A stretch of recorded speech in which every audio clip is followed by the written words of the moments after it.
Hello, and welcome to Digital Decode with Qhala. My name is Laura Walubengo, and I am your host for this podcast, where we'll be diving into anything that has to do with technology in Africa. And the aim of this podcast is for us to be able to decode anything that's happening digitally on the continent. As you know, the future of this continent is steeped in technology, and so you better be listening. What we're trying to do here is make sure that you're enlightened and inspired.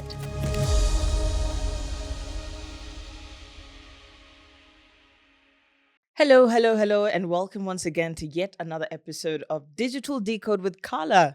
I hope you've been enjoying the conversations that we've been having. Today we have a very special guest on the hot seat, the cool seat, either, because we like to have some really nice, relaxed conversations here. Today we have our policy lead at Qhala. Her name is Rachel Osendo. Karibu sana, Rachel. Thank you. Welcome. Thank you very much. Maybe introduce yourself. Tell us what you do in your own words. All right. Thank you very much, Laura.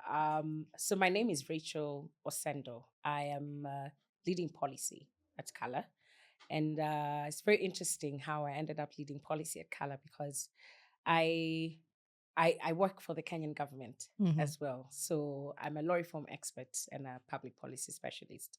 So I've worked with the government for almost about 15 years. Wow. Before that, I was in private practice. Then I joined the judiciary. Then now I joined the Kenya Law Reform Commission. But at the Kenya Law Reform Commission, it's unique what we do. We provide technical assistance to all types of organizations that are, trying to demystify policy issues, trying to demystify law reform issues. And so me ending up leading policy at Qhala has been very, very seamless. And I think also looking at what Qhala does in terms of digital transformation, in terms of artificial intelligence, these are new areas that actually require a lot of guidance in terms of what direction do we want the law to take? What direction do we want policy to take? How do we ensure that we have safe policies? How do we ensure we have policies that protect children, that protect, marginalized people, that protect people? And that's exactly what I do. So I come up with laws and I come up with policies that are just, that are implementable, that are simple, that are modernized, that are fit for purpose, that will actually fit within your particular context. So looking at all of that, this is exactly what I'm actually doing at Qhala. Okay. So at Qhala, leading the policy docket just to ensure that in terms of artificial intelligence, in terms of digital transformation, we're providing assistance to governments to prepare policies that are just, policies that are modern, policies that are implementable, policies that are simple, policies that are within context. You said simple twice, but I don't believe you. There's nothing simple about law. But let me take you back a little bit because in my head, maybe because I always looked at people who were in that club in school as different. But were all lawyers born in the debate club? Or is that a theory that I got wrong? Well. I mean, there's a way in how you can look at traditional practice of law, and it's always, this person versus this person.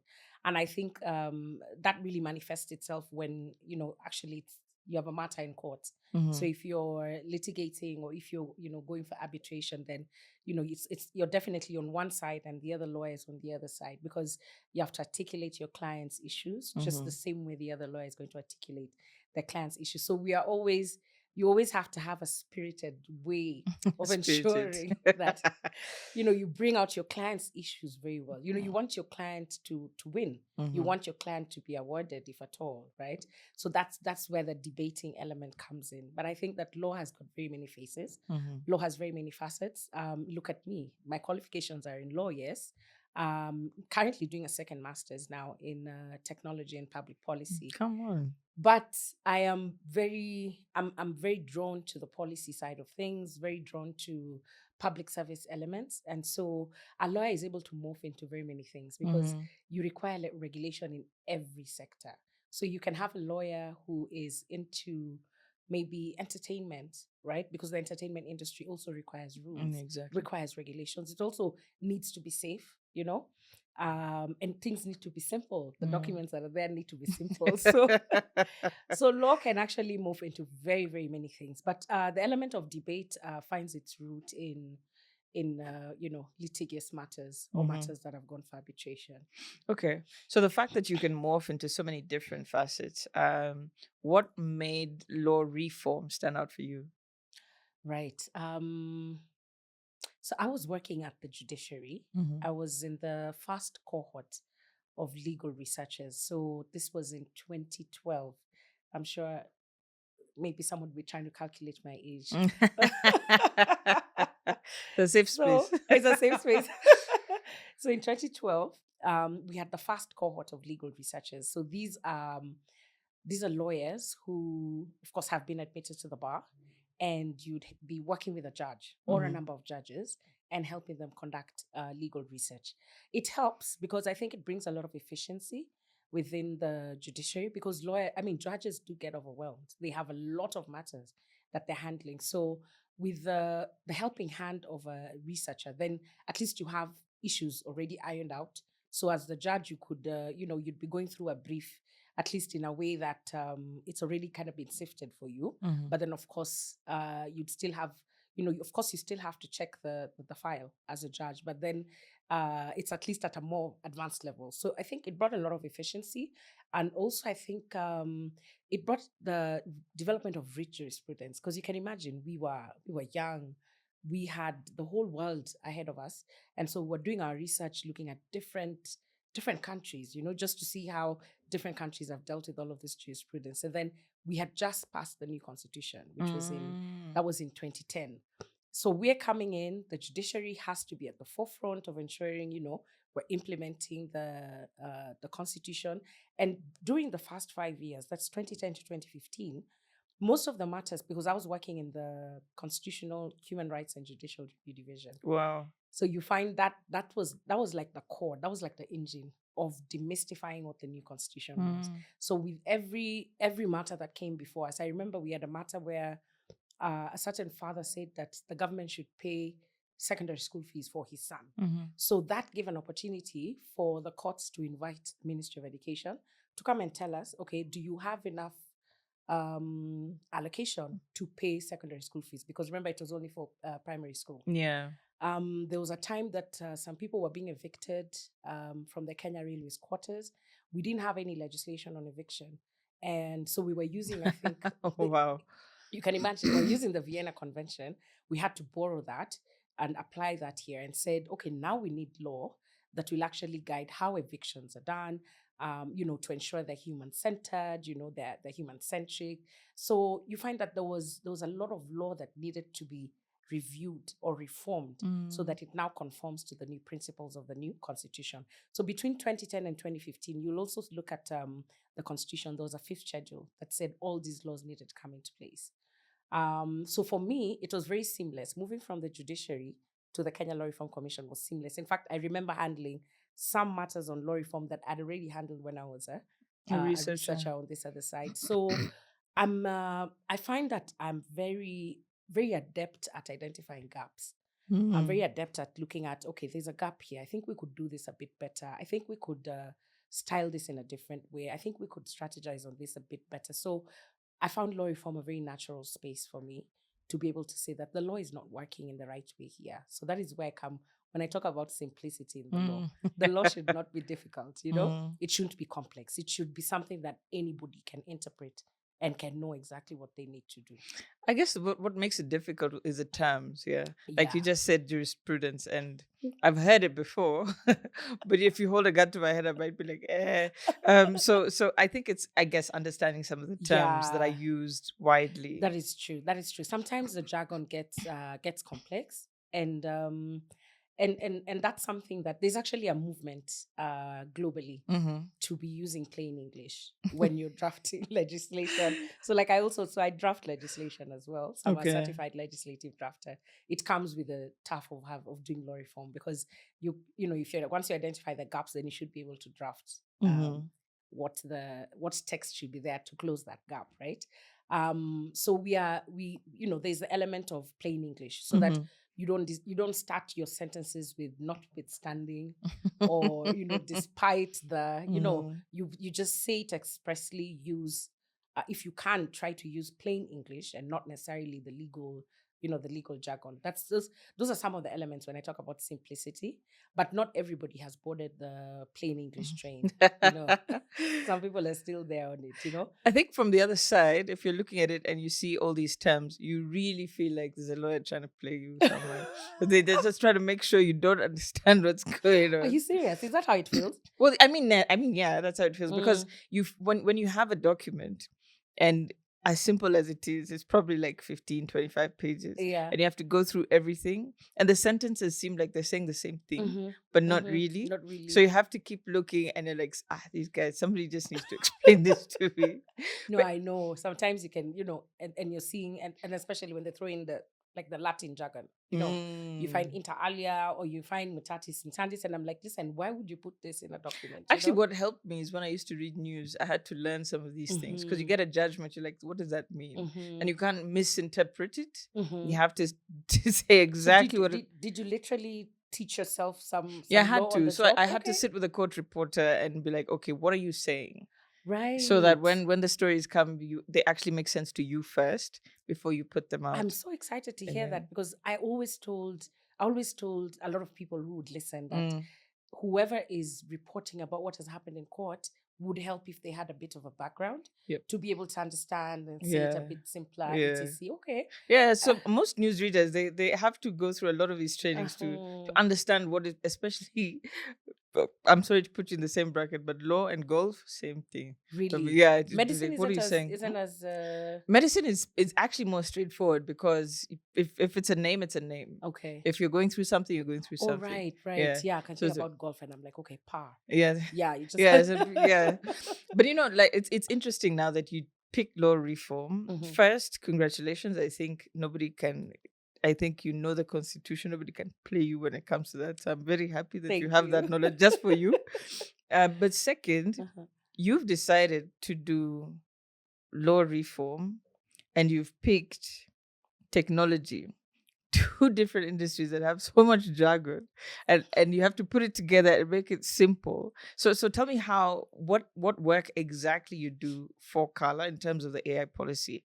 I think another thing that you mentioned was you were mentioning different types of, I guess, people we have in society. You spoke about marginalized, you spoke about kids. And I think when you're thinking of laws protecting you, you're thinking of yourself as an individual. So it's interesting that you have to have the rounded picture of all these people within society that need protection, some form of protection. So tell me about that for you. Yeah. Really interesting. For me, before I even get to the tech part, in terms of law reform, I've always been drawn to protecting children, protecting women, and then protecting marginalized and the differently abled. I've always had, but that's just a personal calling for me. I've always had. I'll always look at the extra mile in terms of, okay, so we have this legislation that we're proposing, but then how then does it protect these different faculties? Because sometimes we tend to think that this particular people would need their own special legislation to protect them. But then I'm from the school of thought that every legislation that we produce should ensure that it takes care of all these different categories. So, just ensure that the law doesn't discriminate any of these categories in any way whatsoever. So that has always just been one of my, I'll just speak about it as a calling for me. So when it came to tech, I think for me, I'll start by just telling you briefly. I handled I was part of a research project at the World Bank was carrying out to look at the state of the judiciary. And one of the stronger elements that came out there was that our judiciary is our case management system is totally it's digital, right? So the case management system, everybody files their cases online. So you don't go to the judiciary anymore, to the registry to file a matter. Everybody actually has to file it online. But then you find that what actually came out during this particular research was very interesting, that technology can widen the gap or it can close the gap, right? And I think about it as technology and equity, right? So when you put the two words, I call it tequity. So what does technology do? Will it bridge the divide or will it widen the divide? So for example, in as much as all cases that need to be filed at the judiciary have to be filed online, um, you find that not everybody has that access. Not everybody has that particular smartphone. A lot of women who need, protection from the courts, for example, their phones are not in their possession. So the phone is used like a phone for the family, but it is not in her possession, right? The head of the household is the one handling her phone. So you can already see how the different divides just come in, right? So for me, I thought about it and I said that I feel that technology is a game changer, and technology can be the one that actually bridges this. Technology can ensure that there is access to justice for everybody, but then how do we do it? Do we get phones then that are not necessarily, that can use maybe USSD and not necessarily only using the internet, so that if you want to file a matter in court, you can use the USSD. So that was for me what I think drew me into getting into tech, and of course eventually AI. But then also it's a bit of an area that has space for conquest. Conquest. When you think about all the other sectors, a lot has been done in these sectors. Like today, I can't tell you that there's a new law or a new policy that we can come up with today that will be so novel that hasn't been done anywhere in the world. But what I know is that in Africa, the challenge we're facing when it comes to technology, it's a lot. It's a lot. There's so much that we've got to deal with. And I feel that I have the time and I have the energy to be able to actually draw myself into that. So looking at, okay, how do we interface energy and technology? How do we interface, water? A lot of it still goes even into the politics that we have. What kind of leaders do we get into these particular offices? Do they prioritize some of these issues? So a lot of us don't see the connection between, just energy, water, technology, and how delivery of services to you. Because for example, government would do better delivering services if everything was using tech or digital, and then find ways in how your different categories of citizens can be able to actually access these particular services at different levels when it comes to this the element of technology, that at the lowest levels, can they access it in this way, graduated in that sort of way. So I'd say that is what has for me, that is what has drawn me into getting into tech. And I think it's like I said, for me, it's just equity. It is how can we use tech just to make everybody comfortable, everybody live better, everybody feel that, feel like citizens of dignity, Yeah. Okay, so when you look at it that way, and you look at the knack that you have for seeing certain gaps in different places, I think one of the main things that you have been leading for Qhala is the AI policy. So maybe you can tell us a little bit about that, and then you can also generally speak about some of the gaps that you have been able to identify. And I mean, if you are doing legal work and you're doing your research and you're doing your reform, it's important for there to be fairness, because that's the premise upon which a law is created. So it would be interesting to know the government's stand on that. I guess just to reassure us as citizens. I think that when it comes to tech, again, I think sometimes I think maybe government needs to rethink what their function is or what their role is. Because, when you're in tech, at the same time, there's innovation. So there's innovation, but then there's regulation. Of course, government comes in elements of regulation.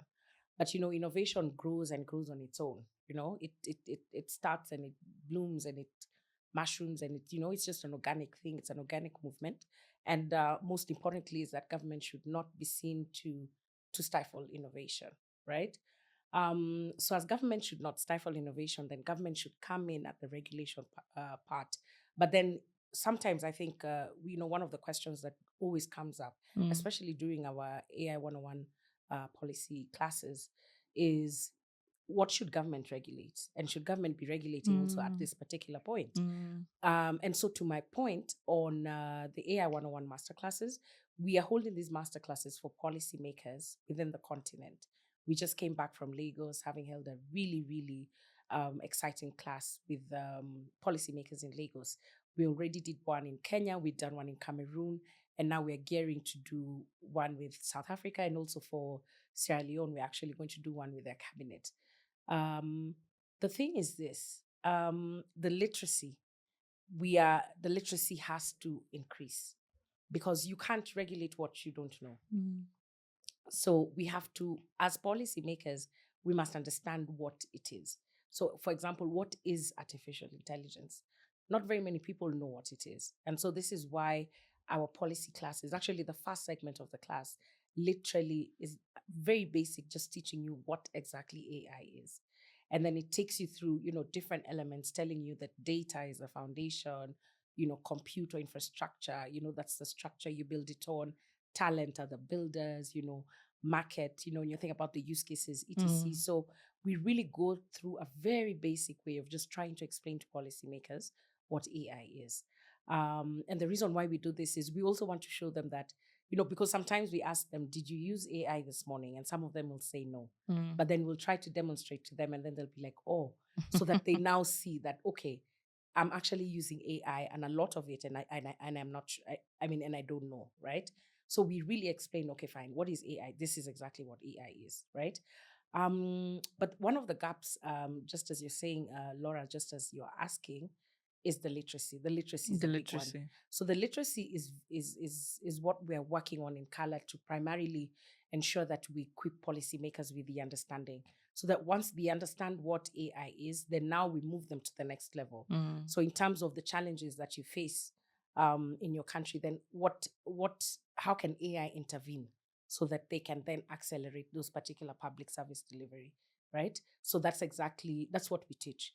So we've noted, of course, number one is, apart from literacy, is, the cost of internet, for example. Yeah. Cost of internet is very high.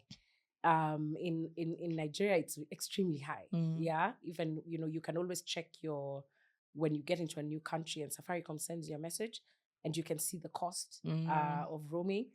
It's very, very high. It's actually interesting. It's very high compared to, say, Juba. I was in Juba the other day. Oh, really? Oh, yeah. It's actually more expensive. Interesting. Than Juba. Yeah, very interesting. Although nowadays I find that the roaming it's not too much of a challenge. But then still, cost of internet is still very high. Then when you think about cost of energy, because to be able to handle all of this, you need a lot of energy for this. And conventionally in Africa, we have not also gone into tapping a lot more on the other different sources of energy. We could use solar, we could use wind. We haven't completely diversified because we still don't even have enough of the, just the traditional energy that we need. So energy is also very expensive. Then you think about water. Water is needed to cool most of these, the GPUs, etc. When they're working on, all of these elements around AI, they need to be cooled. You need a lot of water for that. So there's a lot that is needed for us, and I'll talk about Africa. There's a lot that is needed for us to be operating at that level. But I also see a lot of opportunity. I see a lot of opportunity in the sense that we have ideas. We have ideas as Africans, and we're able to come up with those particular solutions. But how do we mobilize to do this together? I think our greater undoing also in Africa is that we think of ourselves as countries. When you look at Europe doesn't think of itself. They don't think of themselves as a country. Like, say, Spain, Italy, we're doing this. They go into things, they take that whole European Union very seriously. Yeah, it's very collective. When they're counting their numbers, they count it as Europe, as we've got this, But in Africa, we are so fragmented. Yeah, we draw back into our country cocoons, which then, doesn't give us that strength that we need from a continent perspective. But do you think that has to do with, I guess, the different levels of development across Africa? I think it's a lot more stark than it is in Europe. But I mean, sometimes when you watch movies, it doesn't look that way. But maybe that's the thing. I like though the different gaps that you mentioned, some of the challenges, because um it's not what I expected. Mm-hmm. Yeah, if you start telling about energy, about water, um, it. I didn't see that Mm-hmm. as something that a law reform should tackle, and yet now it just makes perfect sense that it has to be something that you cover. Mm-hmm. So in terms of the policy advice that, let's say, you give when you're having the master classes, apart from the literacy, how do you engage now with these other sectors, so to speak? Mm-hmm. Yeah. I'll give you a good example. In Lagos, because when you look at the masterclass, the last part of the masterclass is like a policy simulation exercise where which I handle. So I literally take the participants through a session where like they're supposed to come up with an AI policy for a certain sector. So we decided to do for transport. So Mhm. we said, okay, let's do an AI policy for transport sector. The reason why we picked transport is that we didn't have someone from the transport sector in the room. Mm. So we decided, okay, let's pick a sector that is not represented in the room. And then I didn't want people to fall into biases. So we had health in the room, we had agriculture, we had ICT, we had legislative, political. So we said, okay, let's not go into those ones because we already have biases in that. Let's just pick a different sector. So they were supposed to come up with like an AI policy for transport. What would that look like? And what we were testing was just to see whether they have had a proper understanding of what we were teaching. And when we're helping, governments, institutions come up with these particular policies, well, we look at it from three approaches, right? So the first approach is, the pillars that we have for AI. With the pillars, when you talk about compute, data, talent, markets, governance, and investment, that's one area. Yeah. So that is one approach. The second approach is the principles approach. Mhm. So we're looking at it from, is your policy ethical? Is it inclusive? Is it people centered? Is it African centric? Mm. Is it local first, right? So we look at it. That's the second thing, is now from the principles perspective. The third approach that we use is now the general problems in that particular sector. So, for example, we had a team that said that, okay, we face a lot of challenges. Road transport faces challenges because maybe there's a lot of they don't have healthy engagement between the union members Mm. and the road transport people. They said maybe they face some harassment here and there, and so we asked them, okay, what kind of intervention would you come up with? What kind of tool, what kind of Mm. AI intervention would you be able to come up with? And they said, if we could have maybe either maybe little cameras or something just attached to your shirt to be able to record audio while you're Mm. working, that can record audio of harassment while Mm. you're working and be able to interpret some of that. But of course, it would have to be able to understand maybe Igbo language, for example, because you're operating, say, in Mm. Lagos. Mm. So can it understand Igbo language, be able to record the audio, and then be able to interpret what that particular audio was saying?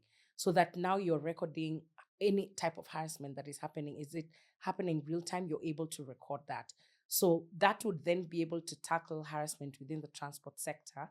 And then you try to see how to improve some of that. So that was looking at the whole loop. So African centric, you have it in the Igbo language. In terms of compute data, etc., you're looking at, okay, you've come up, developers or creators have Mm. come up with a tool. Mhm. Then, but of course, it would take a lot to also come up with that particular tool because, Yeah. what would those developers have to, how much Feed the investment do they language. need? Yeah, feed the language, etc. But then, yes, so it's Africa centric. But then again, it's solving the transport problem about harassment, and then you're able to get that real time feedback in. Those were some of the interventions that we're seeing that we're coming up with. So that's the policy. That's like the policy loophole, right? I have the ability to be able to sit with any sector because I'm multi-sectoral. So I can sit with any sector, and once they tell me what their issues are, you see the principles and the other six pillars, those are standard. Once they Mm. tell me what their issues are, then you're able to make the full loop and say, okay, so this is what we need to do. So what my challenge is that we need to invest, especially in the developers. The developers and the creators, and they are masters in the community. What are the ways in which they can be supported to be able to then come up with those particular tools, so that we have a full loop, so that we don't have a policy in writing that says we need to find a way of sorting out harassment for people in the transport sector, but come up with a tool that then is able to record, that then is able to see how you then sort this out. So this is like a mammoth exercise, because you're not looking at AI policy merely in terms of implementation, but also in terms of creating, also like facilitating. It's like you say, the whole loop. So I didn't think about it that way. It's the whole loop. The whole loop in policy is one, what was the agenda? Then you formulate the policy, then you implement the policy, you evaluate it, review, come back again, formulate, implement, like that, come back again. So for us to have that whole loop when it comes to, infusing tech, digital transformation, or AI, we have to create the tools. Because if we don't create the tools, then we haven't tested. Yeah. So I imagine that maybe you have to have a certain time frames on reevaluating, because everything needs reevaluating. Do you have set time frames for different things? Yeah. For policies, we normally evaluate, not after a long time. We evaluate maybe after 10 years.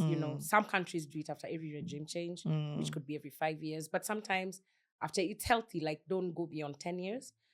Just evaluate, because a lot of things change. The thing is that a policy captures what the society is doing. So a policy is actually, and it's capturing the sentiments of society. So if the society in 1983 felt that maybe women should not vote, but then in 1993 now women are voting, then of course you have to change the policy. So it really has to go all the time with what exactly society is facing. Society's needs must be captured in policy. So you have to also have your ear on the ground in terms of what kind of changes are the society going through. Yeah. So this AI policy that you're creating, and I'm harping on it because it's interesting to me. So this AI policy that you're creating, are you using AI to create it? Well. When we're undertaking our research, or when we're undertaking maybe comparative analysis, we may use some artificial intelligence, but we declare that this particular bit was, this was generated using artificial intelligence.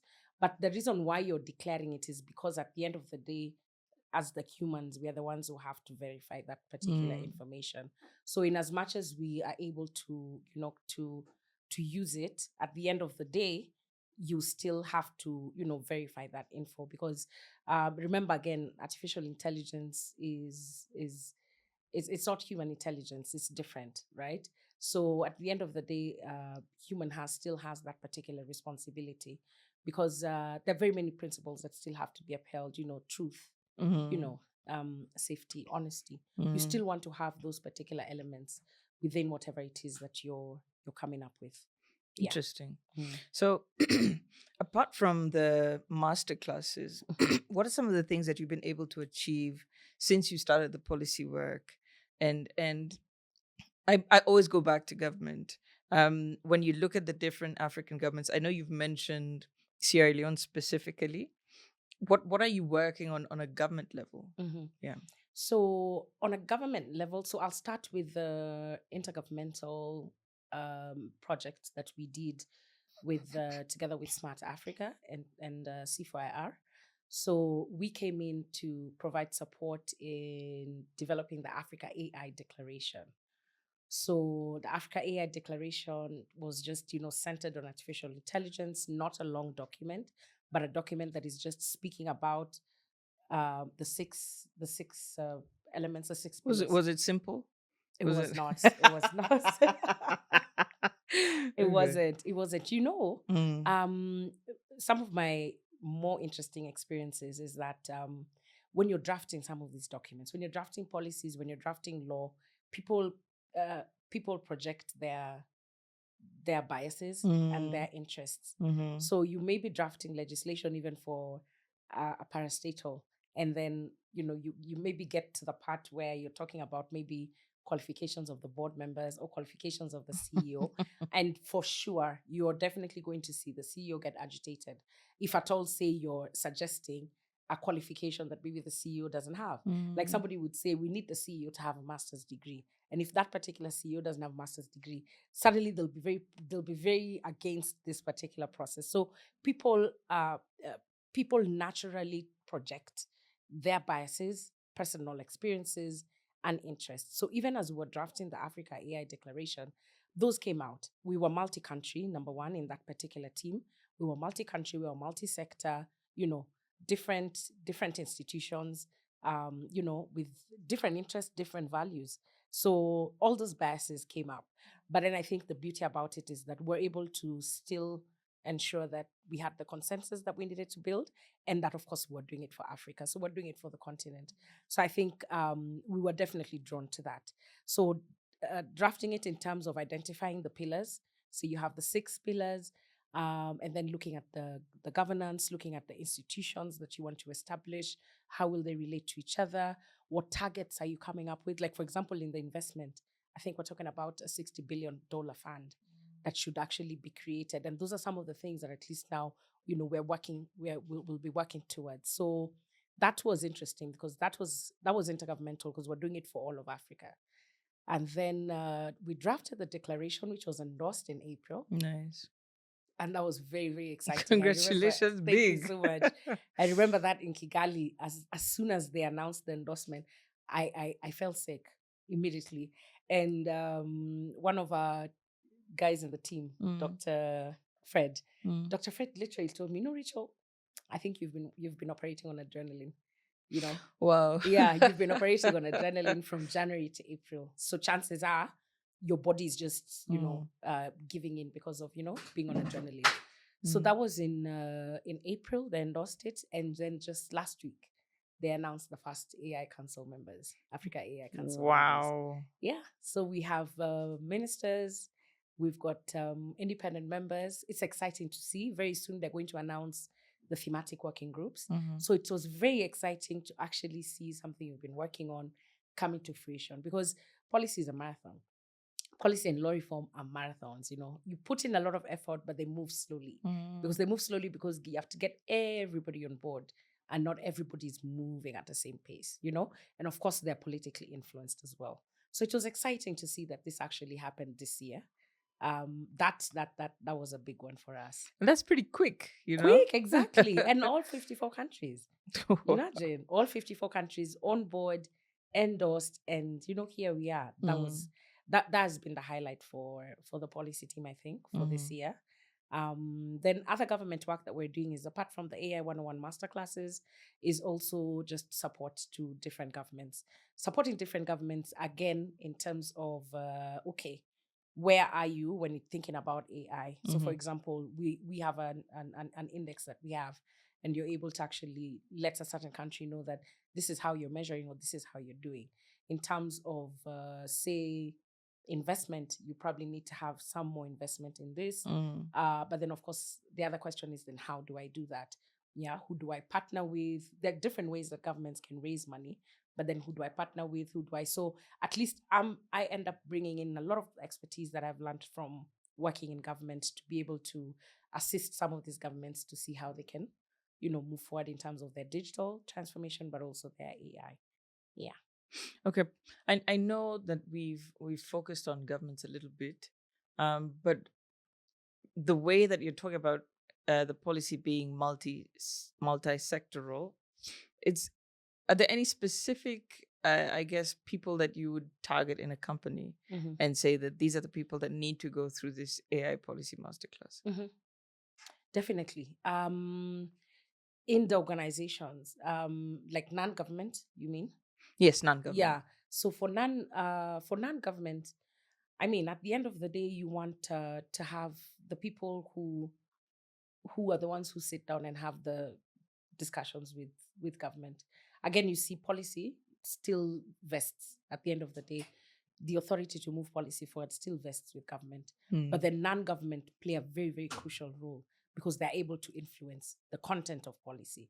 So non-government, especially because they're in business, and especially because they are in the trade of a lot of this stuff, they're able to actually influence how government is going to move.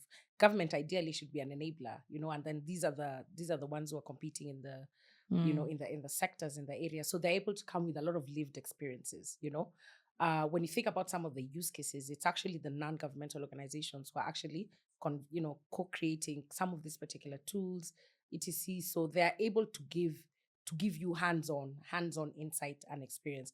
And so with that, they're able to bring that knowledge and translate it into real time. Like, okay, so how much do we need to invest this particular year? How many people do we need to educate? Should we begin to have AI in our curricula at a lower age? Should we begin to have ways in which we can educate the general public on this? They'll be able to let you know about possibilities of that happening. And so we engage, non-governmental organizations are engaged. Our first masterclass in Kenya had non-governmental organizations represented. So it wasn't only just government. NGOs were present and they were able to give us their own experiences in terms of how they shape and influence policy. Yeah. So that's on one side. But on the flip side, why should maybe different organizations really care or involve themselves in coming up with these AI policies? I think we're using a lot of AI at the moment. We're using a lot of AI. We're using it even in the organizations. I think that it's important. Number one, organizations need to have, now from an organizational perspective, have a policy on how you're going to use AI. Okay. So how are you going to use AI, but also what are you going to use AI on? And then which particular AI are you going to use? Because you can find that in one organization, you can find fragmented. People are using different types, of AI to just produce the output that is being used by the organization. But it's all very different. And some of these elements of using different types of AI could end up affecting, performance or affecting interpretation of issues for the particular organization. So I think that organizations should agree and say, okay, if we're going to use AI, probably this is what we're going to allow to be used, but we also want declaration that this has been used. But at the same time, I think organizations should also identify areas where they can use AI. So what areas can they use AI that can actually improve delivery of services for them? I'll give you an example, like insurance companies. Insurance companies, I imagine, would end up using, a lot of AI, especially when it comes to, understanding who your customers are and who your pool is, or maybe wanting to know, okay, are we paying more? Are we paying out more for these types of maybe injuries or these types of diseases, etc. You could actually employ the use of artificial intelligence to be able to interpret for you that particular data. And when they interpret for you that particular data, then you would be able to see how you tweak your business to be able to see what kind of AI investment you can use in the company. So I think AI can add as it can add as a plus. Yeah. But at the end of the day, again, fundamentally, it should be safe, should be ethical, It should enhance elements like privacy, You should have elements around consent, etc. So you don't need to have a situation where, the AI is now bringing danger, But what are the ways that as an organization, it can enhance delivery of services? I remember when I worked in a newsroom and ChatGPT had just come out, it was one of the things that they actually blocked in the entire office because people were using it to create features, getting information, and some of the information was incorrect. And so you can imagine it's very embarrassing for a newsroom to have fake information. Exactly. So I guess in that way, part of their policy was like block this thing. Yes. And just find a reasonable way to use it. Yeah. Okay, so when it comes to Kenya now, I know we just launched we have our national AI strategy. Was Qhala involved with that? Yes, absolutely. Qhala was involved with that. And Qhala even hosted some of the meetings that were held for the working group to, come up with the information and the content for that particular strategy. When you're developing a strategy, you have to know where you've come from. Then you have to know where you are, which is normally like the situation analysis. and then you have to know where you're going. Mhm. And a lot of that requires a lot of evidence. You need a lot of data. It's a lot of storytelling, Mhm. a lot of real storytelling in terms of, so this is where we've been, this is where we've come from. Today we are here, but now we need to go there. What do we need to get there? So that whole story is actually what normally forms a whole strategy. And that content, you can't work on it alone. Like the ministry could not sit alone and come up with such a document. So it's always good to bring in different stakeholders and different players, because they have different stories to tell that are Kenyan, that will then give you the experience, or give you the story of Kenya. So yes, Qhala was involved, and as other stakeholders were also involved, to be able to come up with a document that tells the whole story. That is also not one-sided. Yeah. So if you look like it now, if you're looking at where we're going in the next 3 to 5 years, Yeah. what do you think, I guess, the AI policy environment will look like around that time? I mean, I knew you've spoken about inclusion, tequity, I think is the word you used. So paint a picture of what you think it's going to look like. When I think about it, I think in the next 3 to 5 years, we may have some semblance of legislation, right? We may have some semblance of legislation. The reason why I say that, and the reason why I use the word semblance, is that because I think that the evolution of AI happens very rapidly and very fast. And you can actually sit there asking yourself, okay, what do I legislate? What don't I legislate? But from my view, I think that there will be a higher literacy in terms of what AI actually is. And I think by then, within another 3 years, we should have developed a principle-based type of legislative framework. I call it principle-based because principle-based means there are certain principles that you're going to uphold. That as you're using artificial intelligence, we shall not have artificial intelligence models that bring in that break inclusion, for example, or that bring non-discrimination, or those that are not safe for our children, or those that bring in marginalization. So I think what is going to happen is that I think creators and developers will go ahead, but there has got to be some form of screening in terms of, does your model bring, is your model upholding the principles that we're speaking out here? Is your model, is it Kenyan? Is it African? Is it upholding our values? Is it upholding our culture? So that if it is not, then I think the developers should be given the opportunity to amend it to make it principle based. So what I mean here is I envision an environment where people can develop, people can create, but they are checked by the overall principles, which says, now these are the parameters in which we are operating, so that you don't stifle the innovation, and then government just checks just on a principled basis. So not anything deeper than that. That is how I envision it. If at all, we have to give the space to everybody to just grow and everybody to participate. That's how I look at it. I guess we do have to give the space. Yeah. So if there's an organization or if there's a government that wants to tackle the aspect of AI policy, how can they involve Qhala? How do you collaborate? So most of the time they reach out. Sometimes, depending on if they've met us in meetings or if we've engaged in, working groups or task forces, most of the time they reach out. They're able to send an email to policy@qhala.com, or they can send an email to me, Rachel.Osendo@qhala.com. And what they do is just, once they send us an email, we normally have an introductory call. And after we have the introductory call, then we're like, okay, so we somehow understand exactly what they need, and then we come up with, like an MOU. So once we come up with an MOU, just speaking about what we will do and what they will do, and then once we sign that, then we're able to actually begin working together. But it's always very important to have the introductory call so that you understand the scope.